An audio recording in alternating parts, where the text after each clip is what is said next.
question. Are we going to go over our tests? This is the first time we've been in class since. Yes.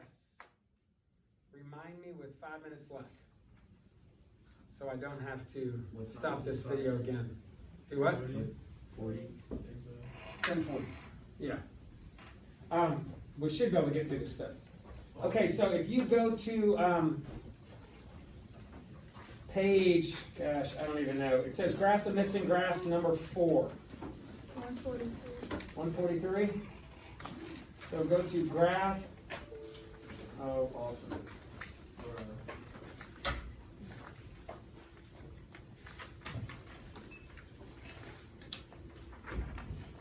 All right, having a little some issues.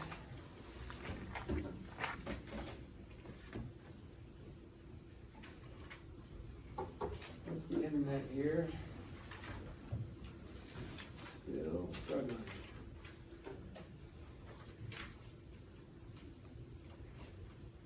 Sorry.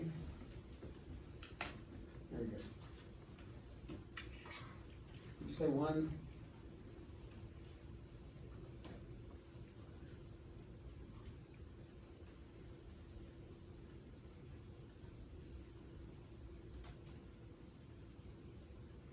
What page did y'all say? 143.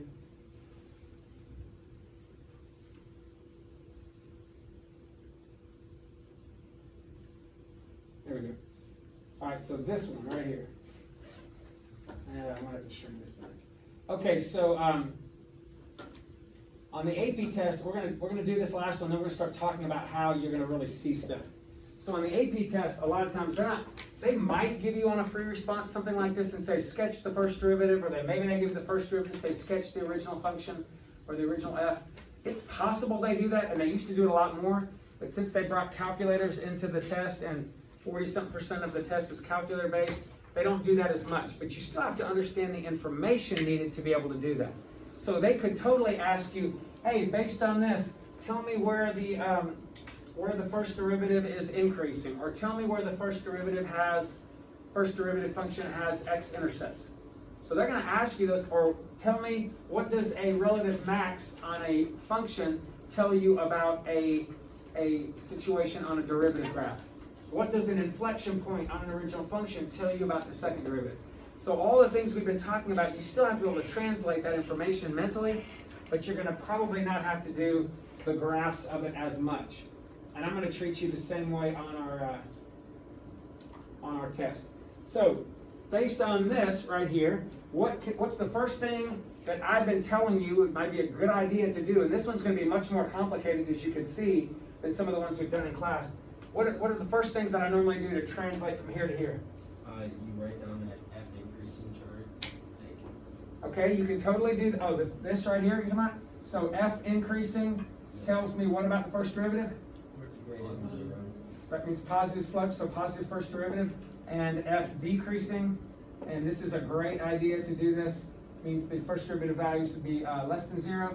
And then if I take the derivative of both sides, derivative increasing, so when that's increasing, the second derivative is positive and the original function is concave up. And when the first derivative is decreasing, that tells you the second derivative is less than 0 and the original function is concave down. So having this is kind of like having a cheat sheet. It's not going to tell you about maxes and mins, but it does give you information that would lead you that way, right? Good. So what else do I have here? What are some of the more simple things I can take from this and put here? Okay, so where slopes are 0, I see a 0 kind of because it lays out there. I see a 0 there, I see a 0 there. And actually right here, it kind of looks like it's 0 from that left side, even though on the right, coming in from the right side, it doesn't look like 0. But that's something I'll have to play with. But to me, it looks like I have 0 slopes here. Well, if the slope of f is 0, that means the first derivative graph has a 0 there, right? So that means I can bring this down and mark a 0 there. I can bring this down and mark a 0. I can bring that down and mark a 0. I can bring that part down and mark a 0 there. Although here's the thing. even though this graph is going to hit 0, it looks like, is there a derivative there? And tell me why or why not. Is there a derivative right there? Where do we learn that something is differentiable or not differentiable? It's a corner there, right? So if there's a sudden change in direction, right, then there's a corner, and corners are not differentiable. It means there's not a derivative. But it does approach 0. So there is kind of a 0 there, but it is a open circle because the derivative, this is the derivative graph, actually does not exist. But it does get really close to that. Now that's kind of an unusual thing, but I'm really trying to push boundaries right now. Yes? So is there also an open circle at the dotted line right by your class code? At this? Yeah. No, but it doesn't exist. Because this right here, what was happening to the slopes right here? The function was increasing, so the derivative has positive values. So I'm going to end up having positive values right here on the first derivative. But here also the derivative is what? The slope, the function's increasing. So these are more positive slope values. So I have positive slope values on both of these, but if the value doesn't exist, then the derivative doesn't exist. I'm going to put that as a blue line just to show that it doesn't exist there. And you know what? If the derivative ever doesn't exist, then it's going to keep not existing all the way down. Hey, what do you know about that right there? There's a cusp, and cusps are also places where the derivative doesn't exist. So if the derivative doesn't exist there, it's going to keep not existing all the way down. And I'm even going to bring this whole all the way down. So I know that there is a non-existent derivative everywhere those blue lines are. Feel free to bring colors, markers in, or whatever you want. Now at this point, I've gotten some of the stuff down that I know. Let's see if I can make sense of the rest. All right?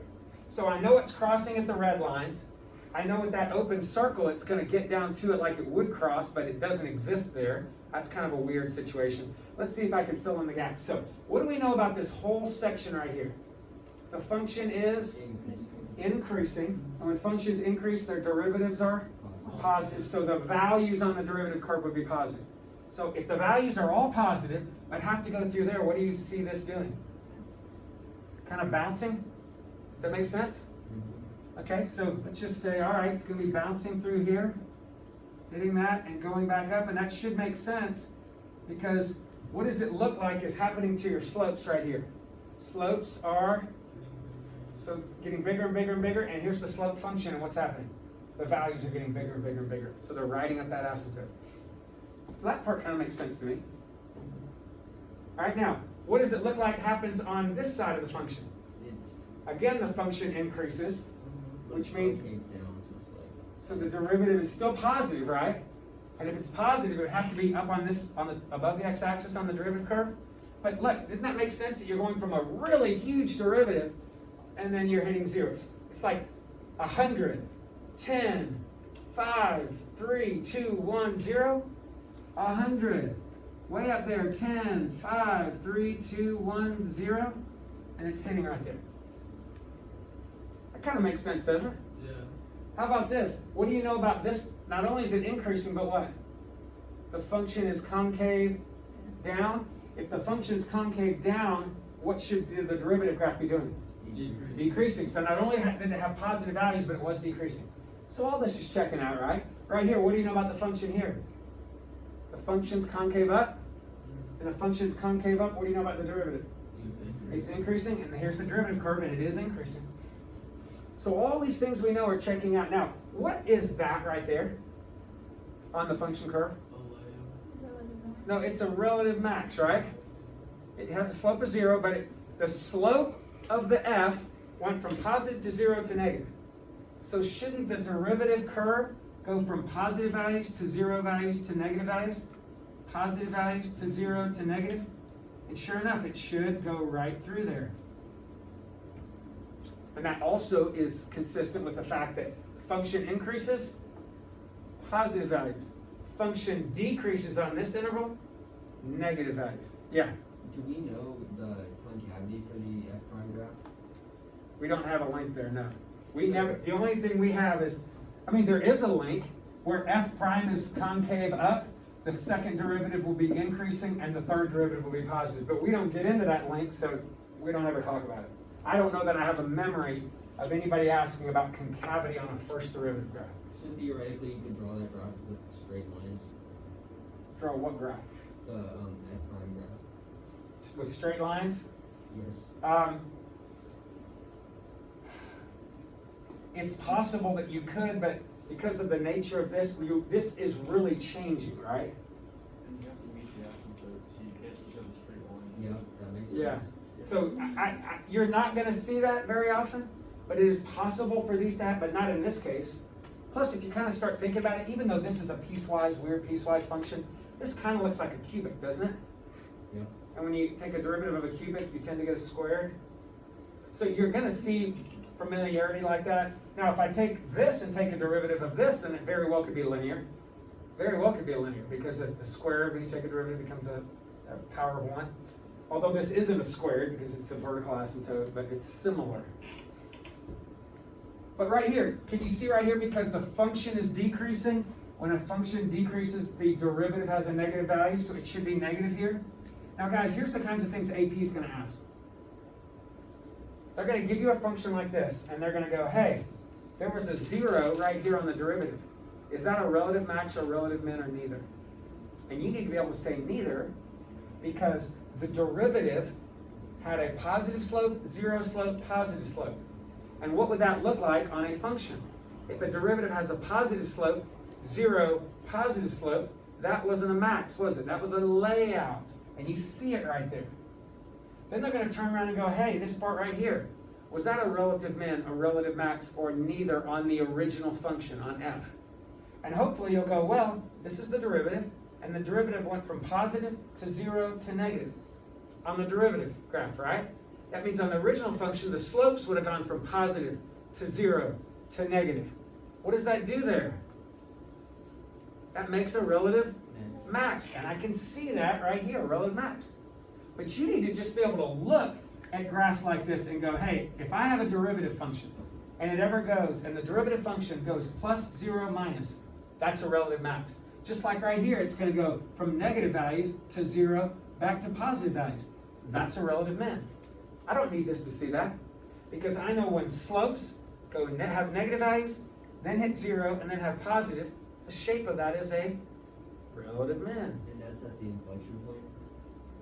That's just a relative min right there. No, where that relative min on the F prime graph is.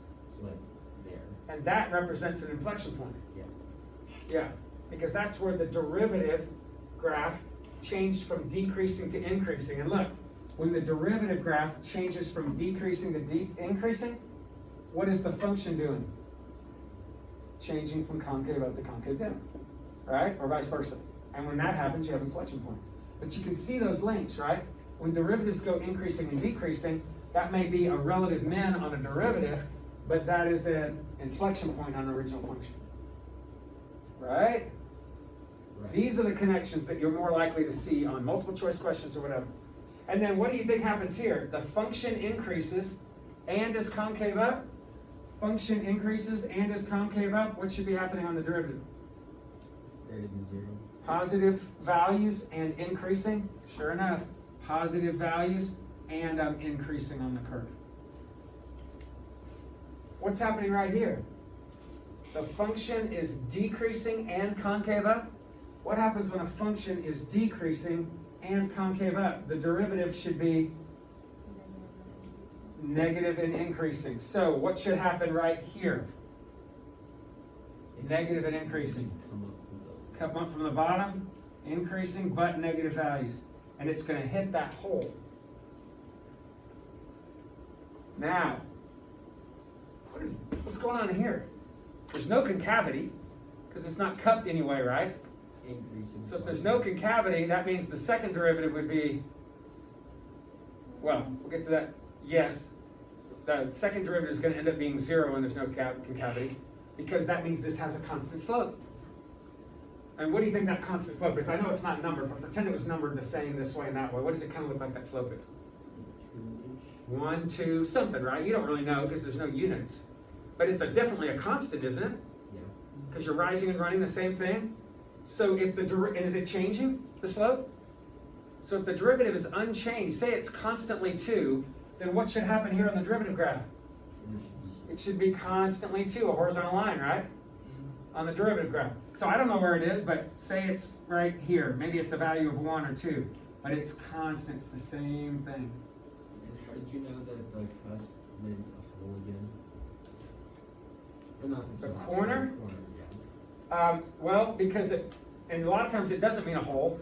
Like if it was like this, if that was it, then I'm sketching some like slopes -1, no derivative, slopes +1. I mean, it could totally look like that, right?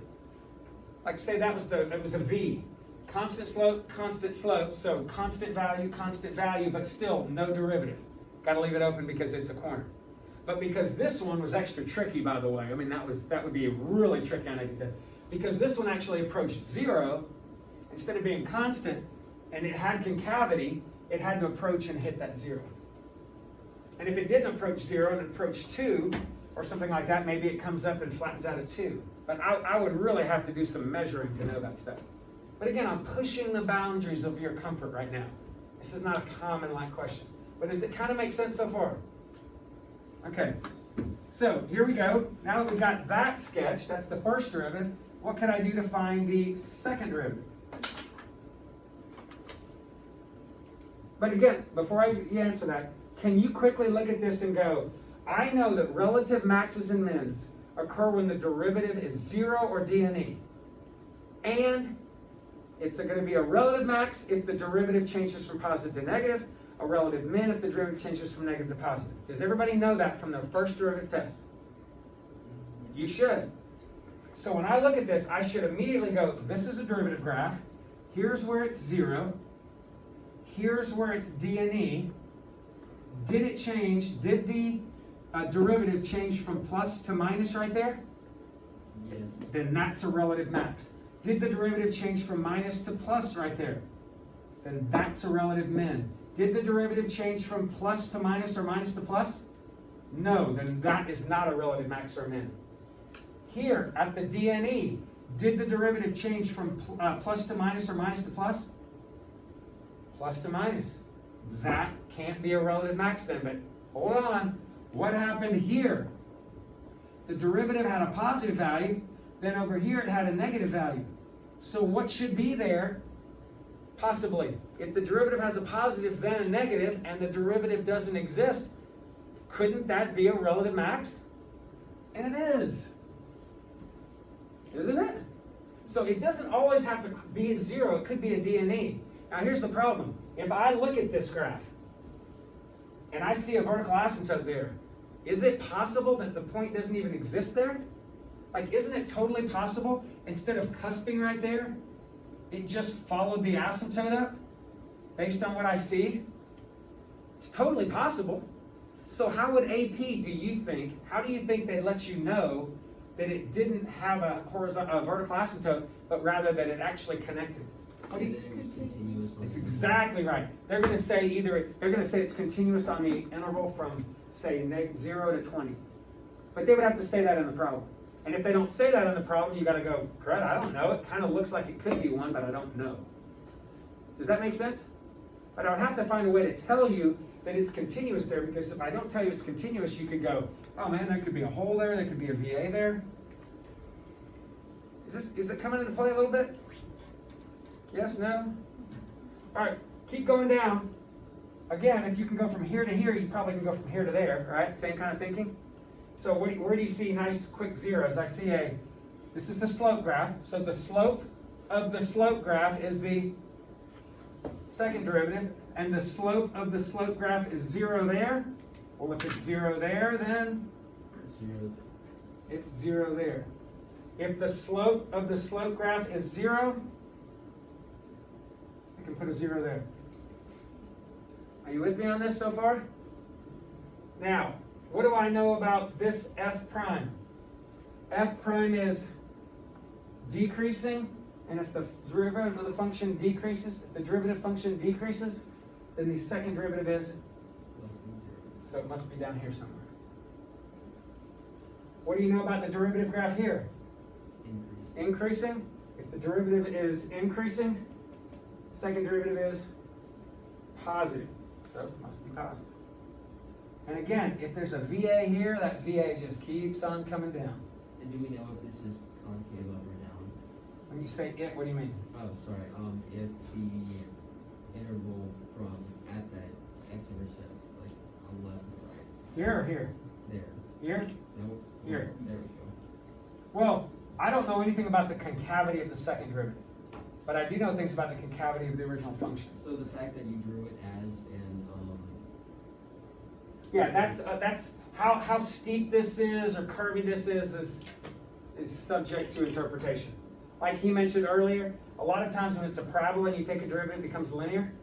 I mean, all the time. But we know that's not a parabola because there's a VA there. So there's something else weird going on here. I don't know. I hand drew it, right? It could only be concave down, right? Because if it was concave down, wouldn't it hit the asymptote eventually? If it went up? You keep saying it.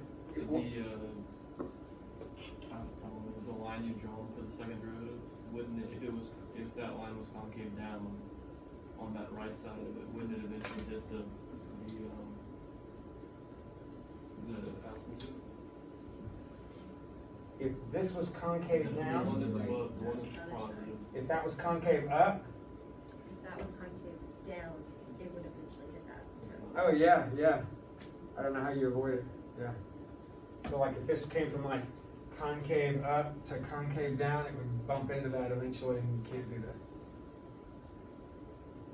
But again, you're probably thinking more than you need to be. When you get down to the second derivative, you're really just talking about the link you have between that, right? And the major link I have between the second derivative only gets me to here, right? So I could look up here and go, hey, functions concave down, negative.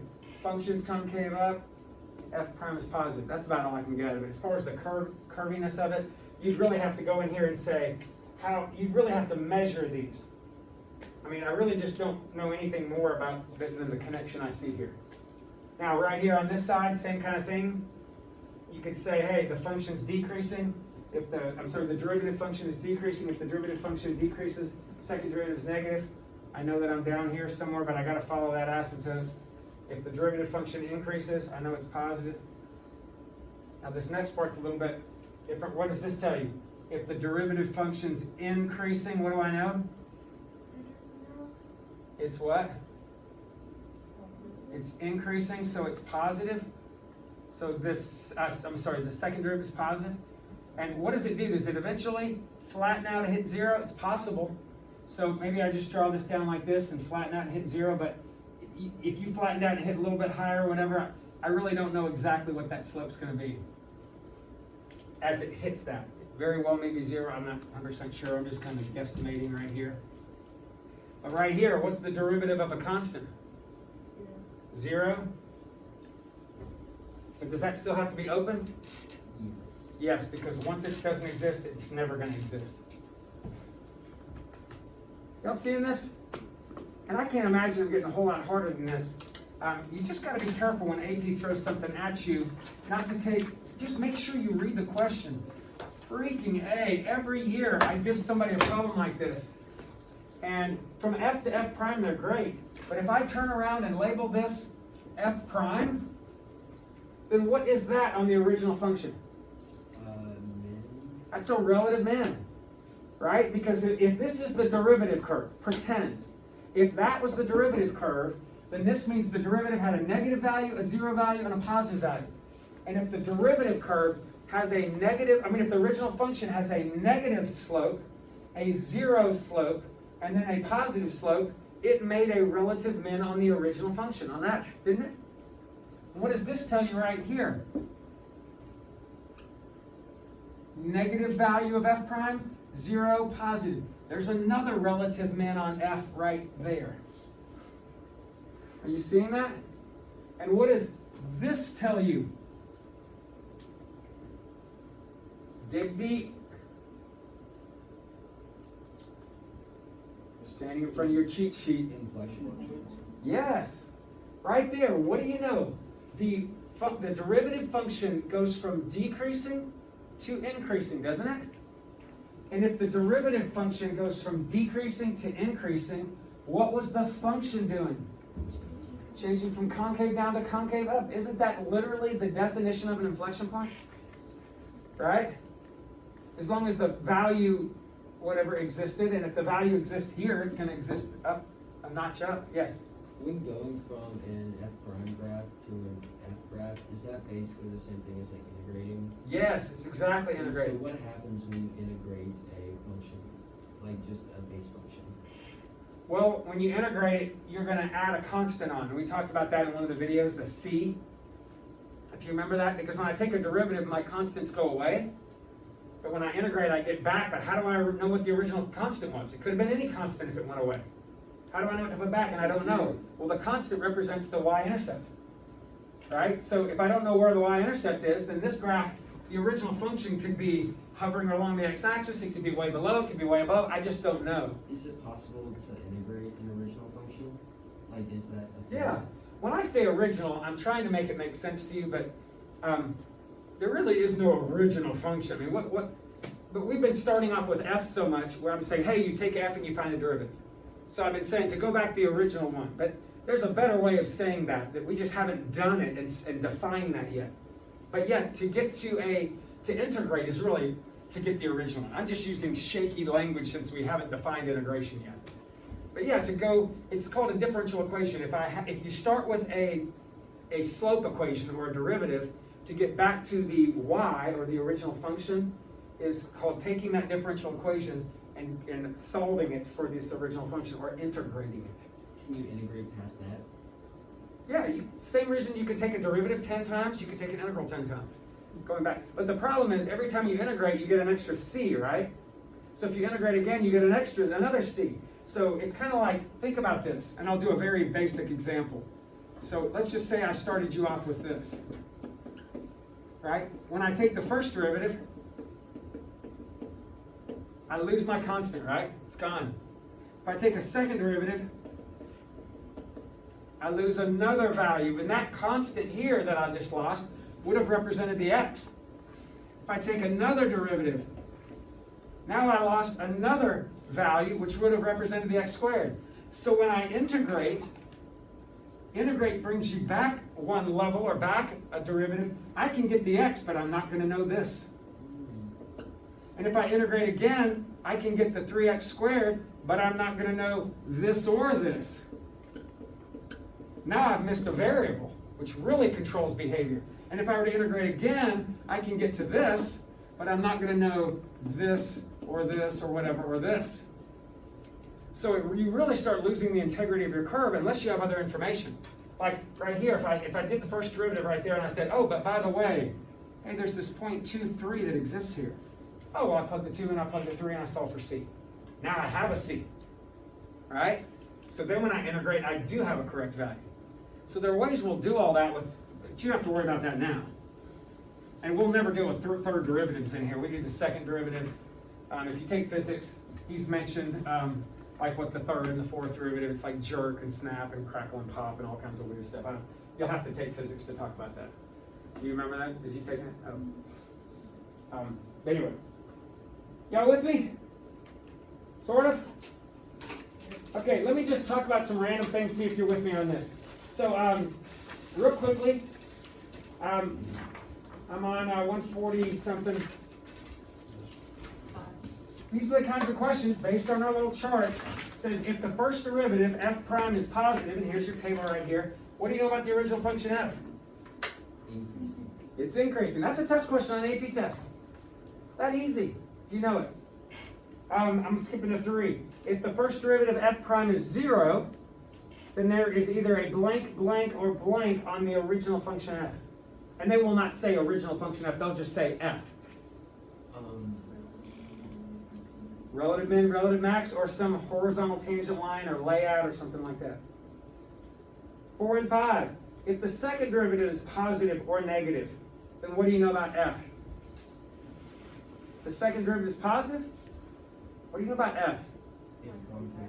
concave up. And if it's negative, you know F is concave down.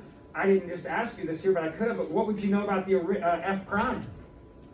It is increasing. It would be increasing, right? Because if F double prime is positive, that means the F prime is increasing. But it's in this chart, right? If F double prime is positive, the derivative function is increasing. These are things you got to be careful about. And don't confuse increasing with positive. That's two totally different things, right? It links two different kinds of derivatives, but it's not the same thing. Me saying F prime is increasing is different than F prime is positive. I can be increasing up here above the x-axis or increasing down below the x-axis. Look at number 6. This is often very missed too. If the second derivative is 0, d and e, what is there? What is there at that original function f? A possible inflection point. Possible. People forget that and they just put inflection point. But it's an inflection point only if it's 0, d and e, and what? Changes sign there. And that's a great thing to just say. You don't even have to say changes positive to negative or negative to positive. Just say it changes, say the second derivative changes signs.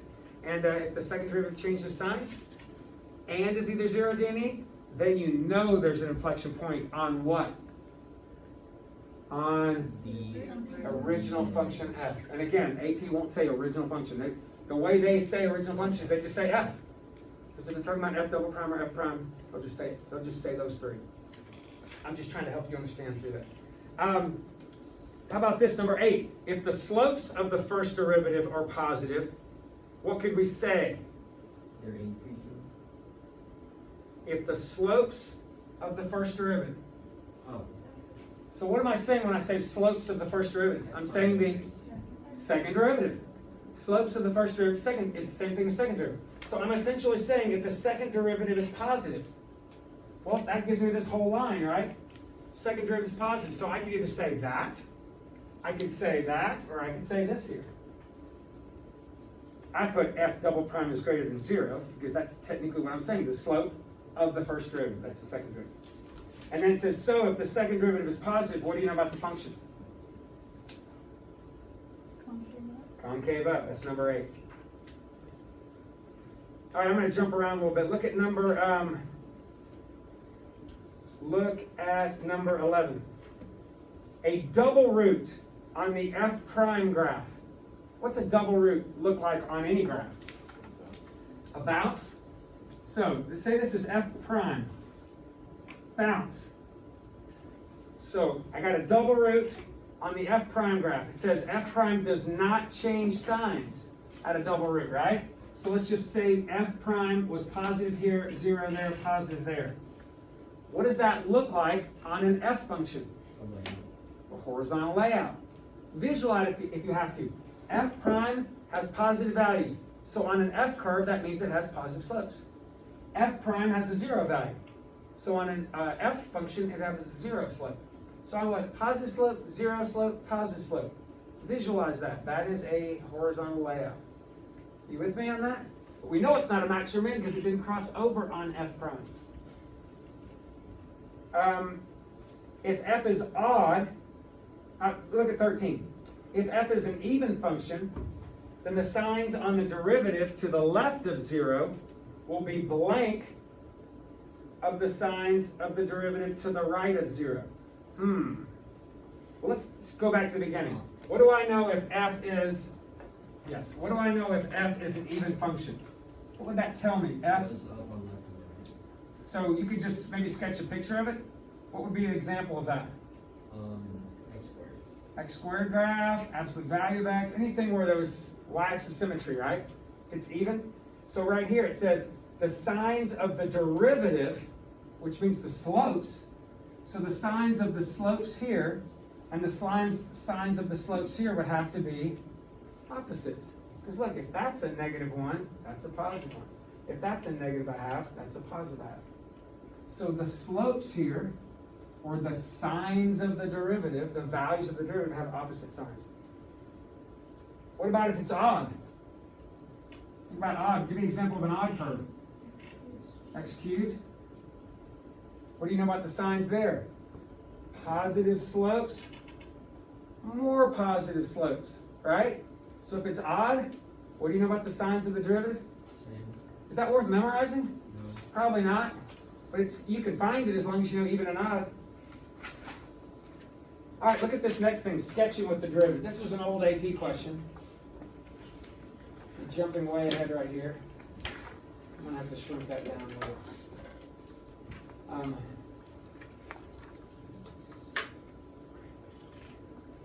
Okay, so first thing I told you, make sure you read.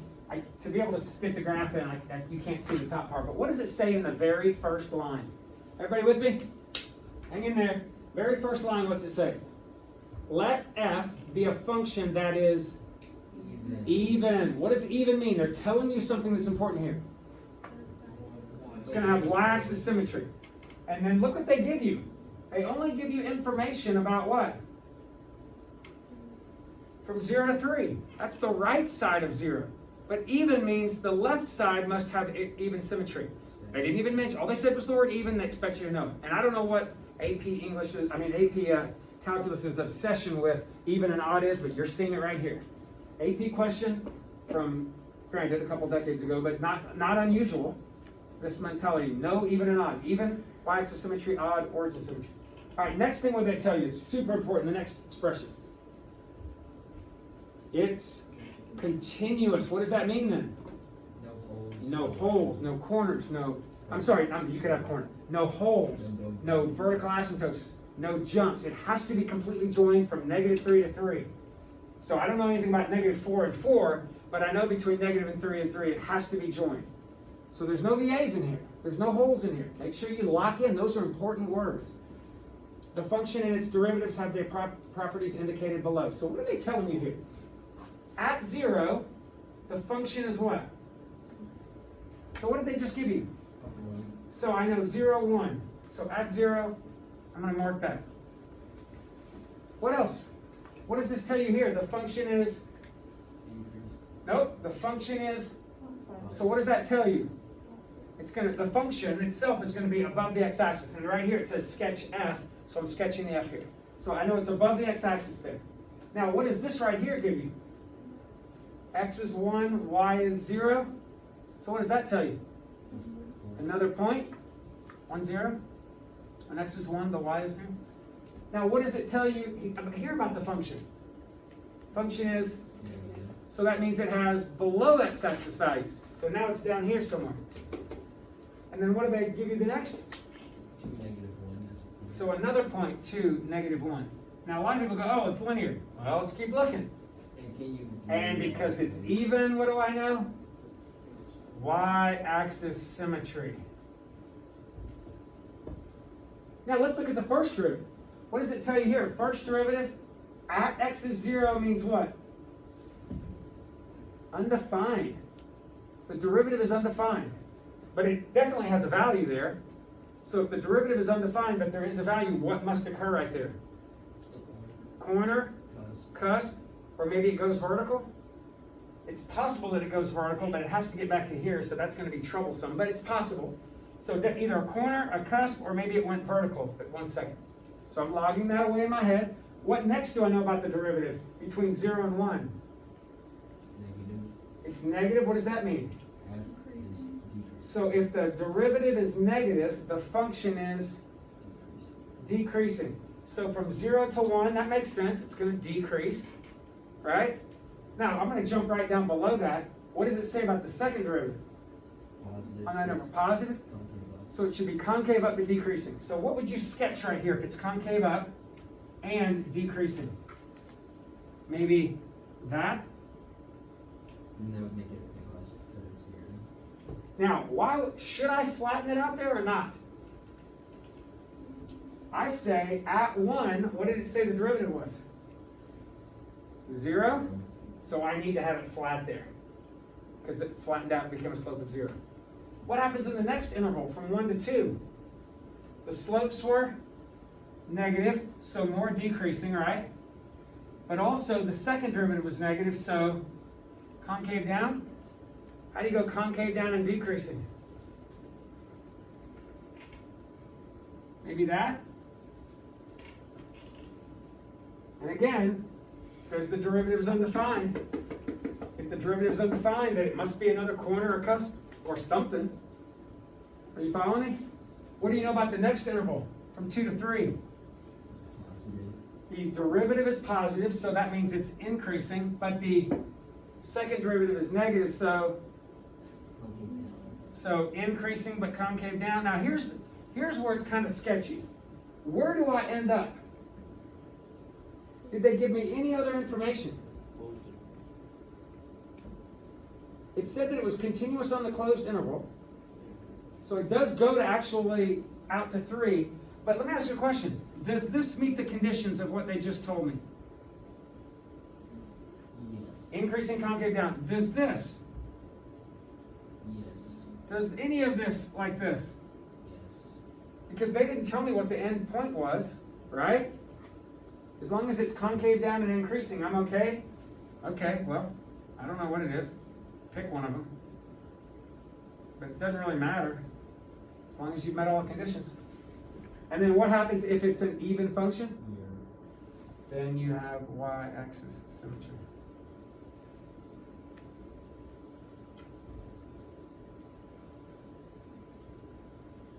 You don't know just that. It is. It is. Y'all with me on this? All right, you got a couple homework problems. I'd even look at number 1992, that one right here that I didn't get to. Let's see what you can do on those. Sorry, is assignment sheets for this? Yes.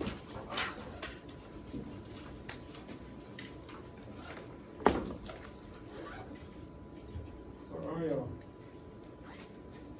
We didn't go to this test? Mm, The last one we were here was it's been a while since we've been here. Crap, why would I have everybody's right here but yours?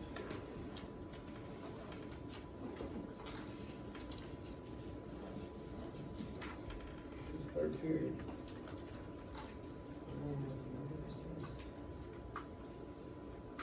Damn it. How much do you study for it? to the review. And I kind of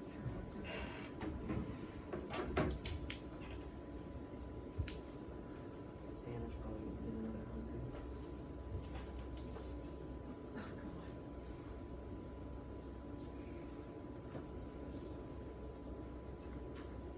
So go.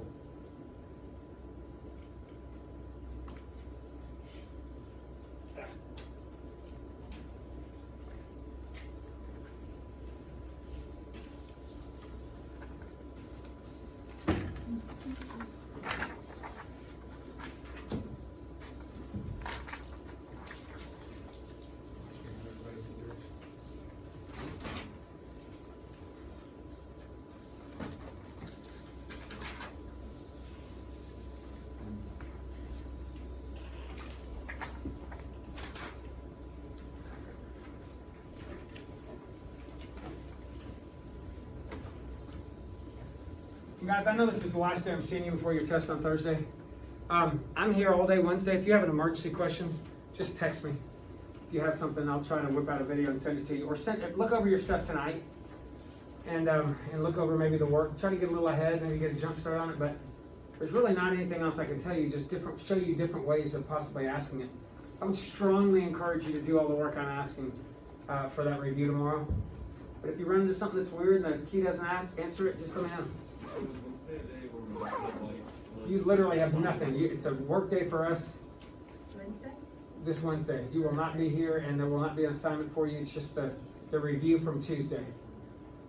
And then after that, everybody will be here back full time. And I have a new seating arrangement for you guys.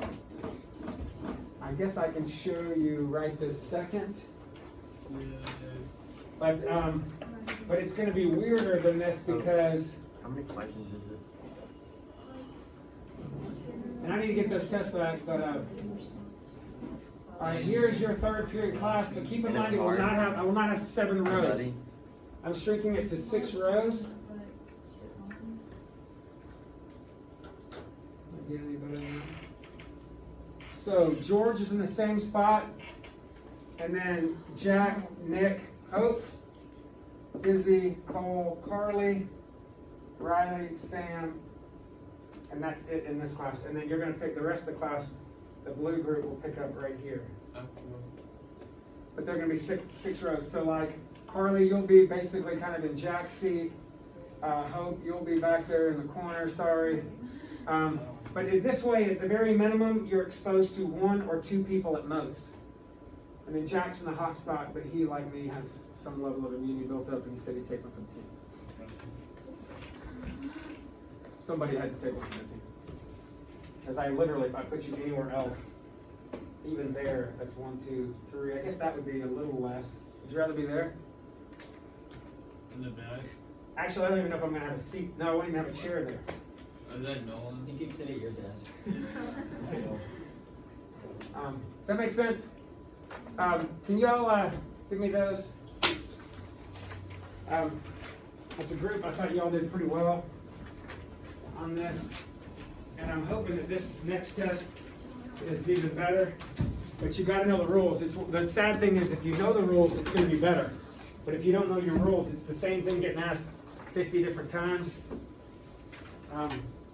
This was given to me to hand out to a couple of y'all.